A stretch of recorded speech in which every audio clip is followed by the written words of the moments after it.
Happy September. It's September 16th, and it's late afternoon. I'm at school. This is my dormitory this year. I'm a junior. And as you can see, I'm probably not in a good mood. What I wanted to talk about today has been on my mind since the last couple videos I made, since late July. If you'll notice that the last two videos I did, June 24th and July 16th, spiritual self-defense and making sacred space. The reason why I bring those up is for two reasons. For that month span that those videos were made, 4 of my best friends were stabbing me and our other friends in the back. Yeah.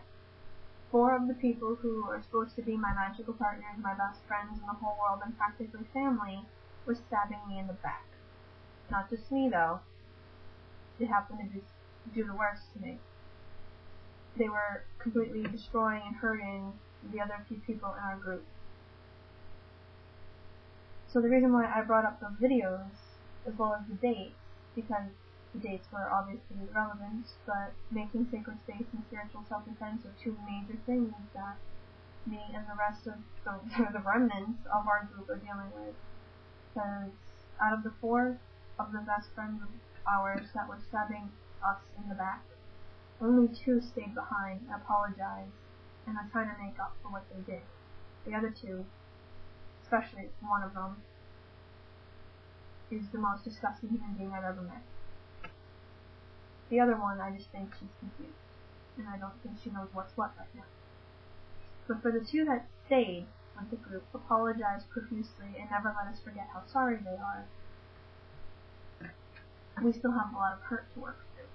Fuck the other 2. I don't know what the hell was wrong with them. They're not my friends right now.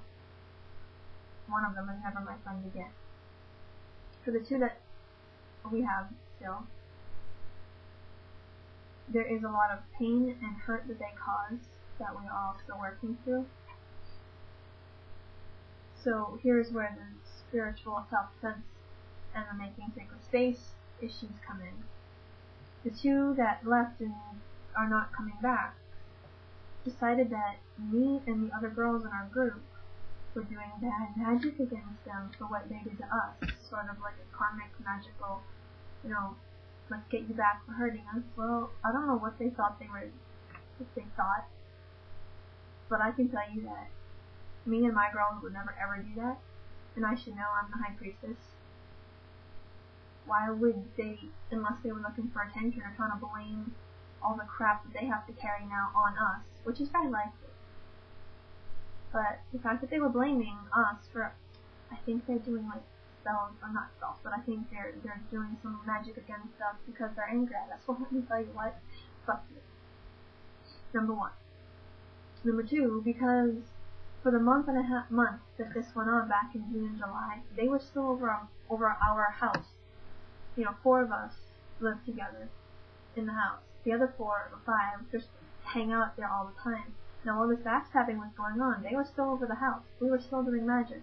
They still pretended like everything was fine, even though it wasn't. So not only did they live a lie, but they were stabbing us in the back, and we were living their lie too.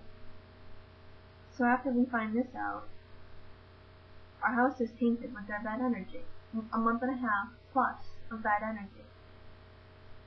So anybody who goes through similar issues, I'm going to have to make this a 2-parter because I think this is going to go on a long time.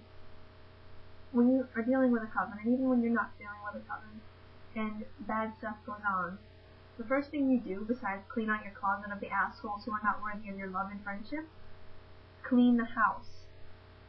Clean every corner of the house, even if they didn't go there, because at this point it's not about where they went and what they did in your house to bring the bad energy, it's the entire house.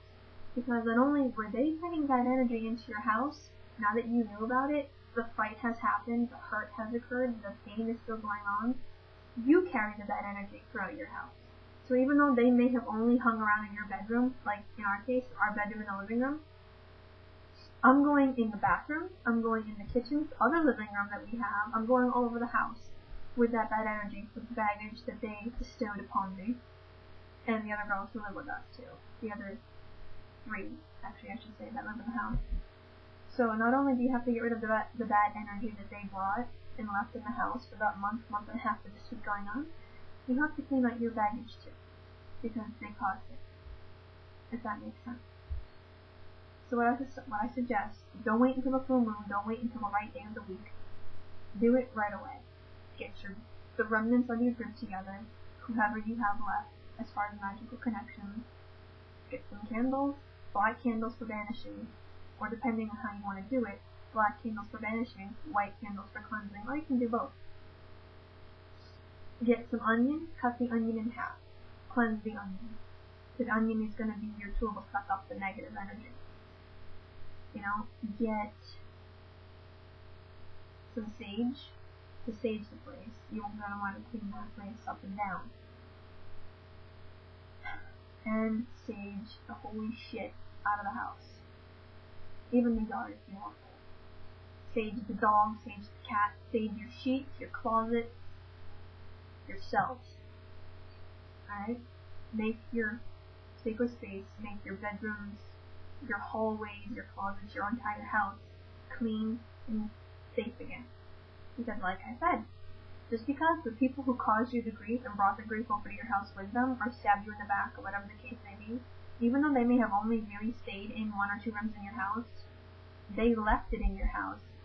And because they left the nasty with you, you're bringing it around your house. So don't just cleanse the bed that they slept in the guest room. Cleanse the whole house. Okay. Now, let me check my phone. Alright. Now, I think I've accomplished my making sacred space thing. So I'm going to move on to part 2, and we're going to talk about spiritual self-care. Alright, we can